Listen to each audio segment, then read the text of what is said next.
નમસ્કાર. ધોરણ 12 કોમર્સ, વિષય અર્થશાસ્ત્ર, પાઠ 8મો કૃષિ ક્ષેત્રની વાત કરી રહ્યા છીએ. આપણે પ્રશ્નને આગળ વધારતા ટેકનોલોજીકલ પરિબળો વિશે આપણે અભ્યાસ કરવાનો છે. જોઈએ આગળ કે સંસ્થાકીય સુધારાઓની સરખામણીમાં ટેકનોલોજીકલ સુધારા વધુ સરળ અને ઝડપી લાભ આપનારા હોય છે. તેથી ખેતી વિકાસની વ્યૂહરચનામાં ફેરફારોને વધુ મહત્ત્વ આપવામાં આવે છે. આ સુધારાઓ જે છે એ નીચે મુજબ રહેલા છે. એમાં પહેલું છે સુધારેલા બિયારણો. સુધારેલા બિયારણોની વાત કરવામાં આવે તો વૈજ્ઞાનિક સંશોધનો દ્વારા સુધારેલા બિયારણો, જેમાં હાઇબ્રિડ બિયારણ વિકસાવવામાં આવ્યા છે. આવા વૈજ્ઞાનિક પદ્ધતિથી તૈયાર થતા બિયારણો વધુ પેદાશ આપે છે, ઝડપી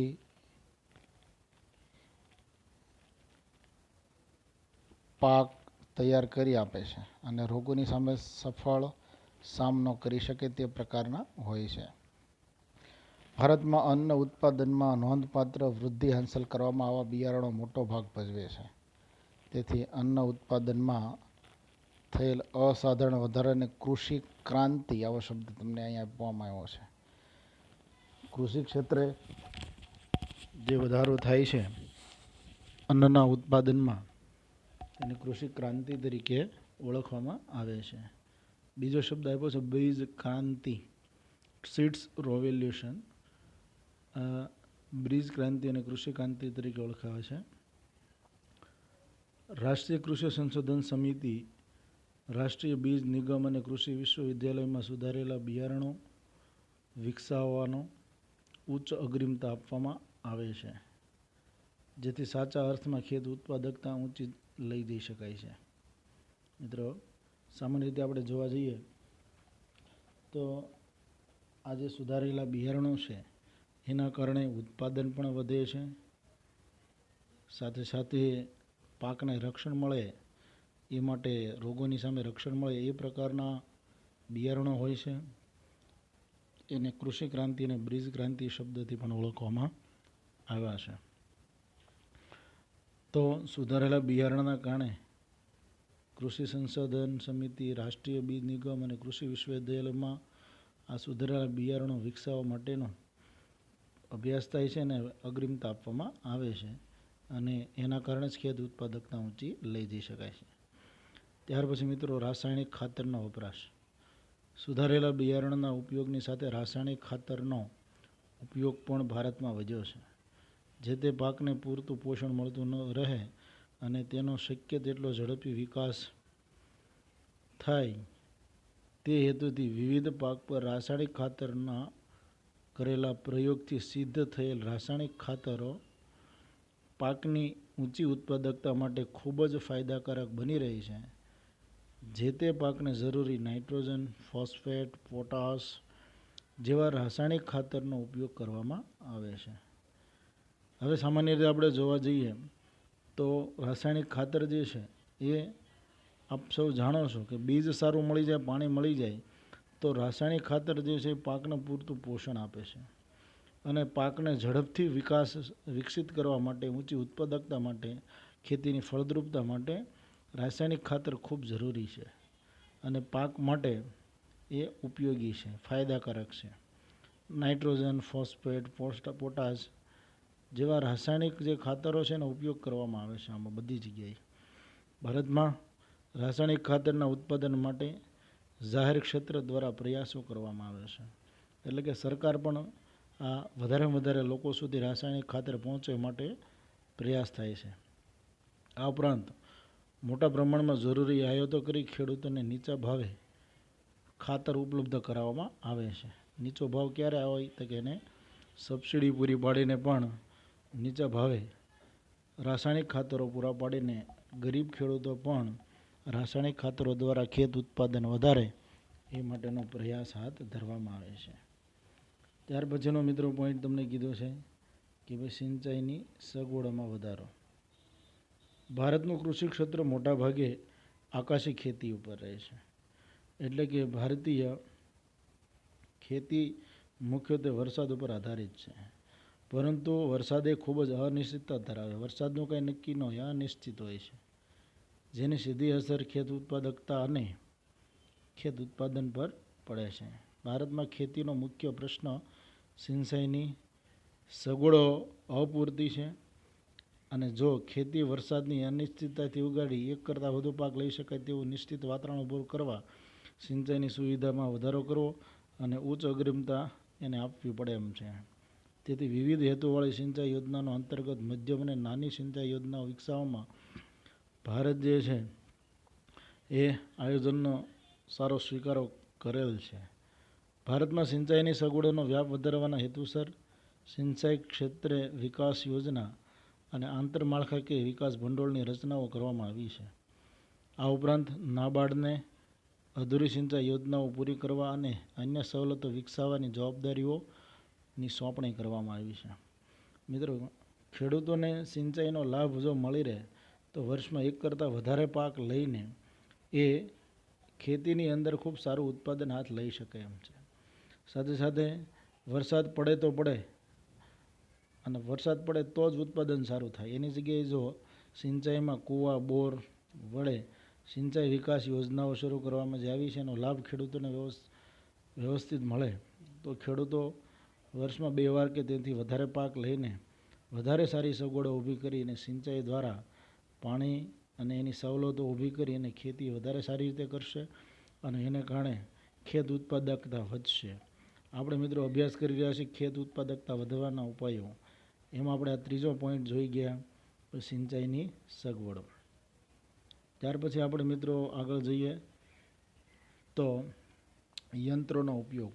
ભારતમાં કૃષિ ક્ષેત્રે નીચી ખેત ઉત્પાદકતા માટેનું જો એક કારણ હોય તો પરંપરાગત સાધનો અને યંત્રો છે. વાસ્તવમાં દેશમાં એન્જિનિયરિંગ અને ઓટોમોબાઇલ્સ વિકાસ સાથે ટ્રેક્ટર, ટ્રેલર, થ્રેશર્સ, ઇલેક્ટ્રિક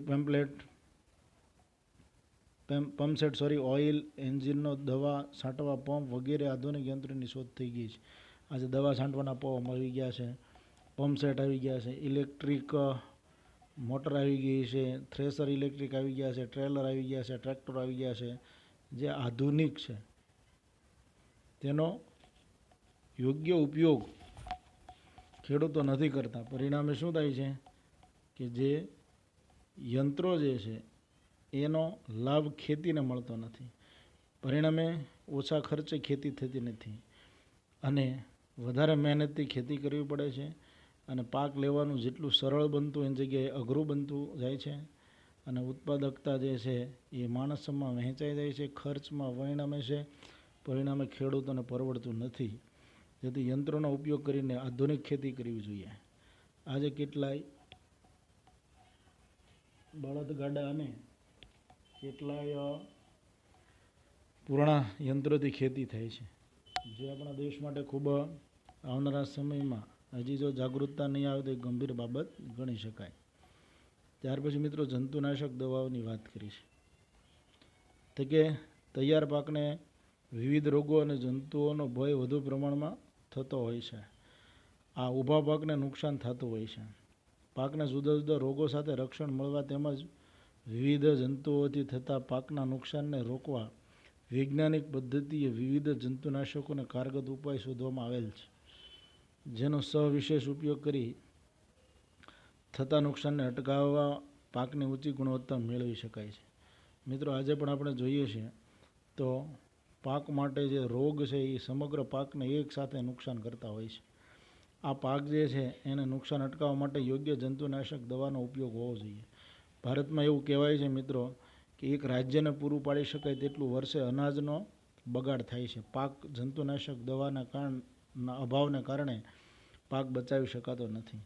10% કુલ ઉત્પાદનનો 10% પાક રક્ષણના કારણે નાશ પામે છે. તો જંતુનાશક દવાનો વ્યવસ્થિત ઉપયોગ કરી અને તેને આપણે અટકાવી શકીએ છીએ. ત્યાર પછી મિત્રો ભૂમિ પરીક્ષણની વાત કરી છે. તો કે વૈજ્ઞાનિક ઢબે થતી ખેતીમાં પાક લેતા પહેલાં ભૂમિ પરીક્ષણ પણ કરાવવું જોઈએ.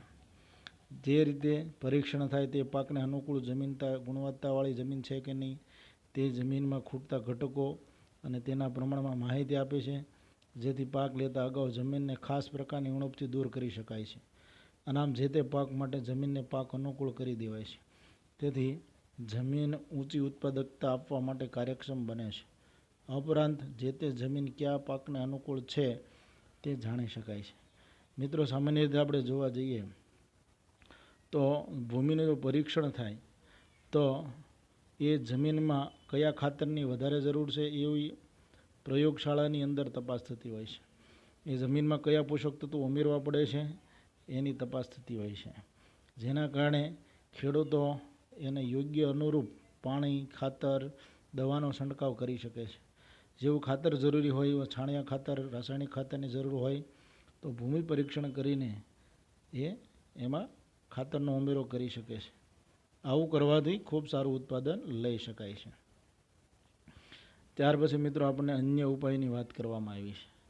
અન્ય ઉપાયોની મિત્રો વાત કરવામાં આવે તો ઉત્પાદકતા વધારવા માટે આપણે કયા ઉપાયો હાથ ધરવા જોઈએ, તો અન્ય ઉપાયોની અહીં આપણને વાત કરી છે.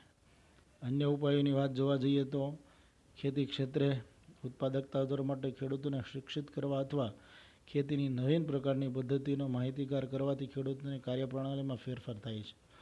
ગ્રામ્ય અર્થતંત્રના કુરિવાજો વગેરે બાબતમાંથી તેમને જાગૃત કરી તેમજ માત્ર પ્રારબ્ધવાદી એટલે પૌરાણિક પદ્ધતિમાંથી બહાર આવીને માત્ર નસીબના ભરોસે બેસી રહેવાથી કશો લાભ થવાનો નથી, તેમને સમજૂતી આપી શકાય છે આ બાબતે. ત્યાર પછી કૃષિ મેળા જેવા તમામ નવીનતમ ઉપાયો ખેત ઉત્પાદકતા વધારવા માટે ઉપયોગી થાય છે, તો કૃષિ ઉત્પાદનમાં ભાગ લેવો જોઈએ. આ ઉપરાંત ખેડૂતોને ખેતી સંલગ્ન પ્રવૃત્તિ જેમ કે પશુપાલન, મરઘા બતકા ઉછેર, ફૂડ પ્રોસેસિંગ કાર્ય, જંગલ જેવા સંસાધનો વ્યાપક ઉપયોગથી પણ ખેતી ક્ષેત્ર પરનું ભારણ ઘટે છે, જે ઉત્પાદકતા વધારવા ઉપયોગી બને છે. અહીં ખૂબ ઉપયોગી એવા નાના પાયાના ઉદ્યોગોનો વ્યાપ જો ગ્રામ્ય અર્થતંત્ર સુધી ફેલાવવામાં આવે તો આવા ઉદ્યોગો સાથે ગ્રામ્ય અર્થતંત્રનો વિકાસ થશે, જે ખેતીને સહાયક બનતા વાસ્તવમાં ખેત ઉત્પાદકતા વધારવી શક્ય અને સરળ બનશે. મિત્રો, આપ જાણો છો કે ખેત ઉત્પાદકતા માટે સૌથી જરૂરી જે હોય તો ખેડૂતોની સાથે સંલગ્ન પ્રવૃત્તિ છે. પશુપાલન, મરઘા બતકા ઉછેર, ફૂડ પ્રોસેસિંગ કાર્ય, જંગલનો વિકાસ, સંસાધનનો ઉપયોગ, ખેતી ઉપરનું ભારણ, આ બધા જે ઉત્પાદકતા વધારવા માટેના માધ્યમો છે એને વધારે વેગ આપવાની જરૂર છે.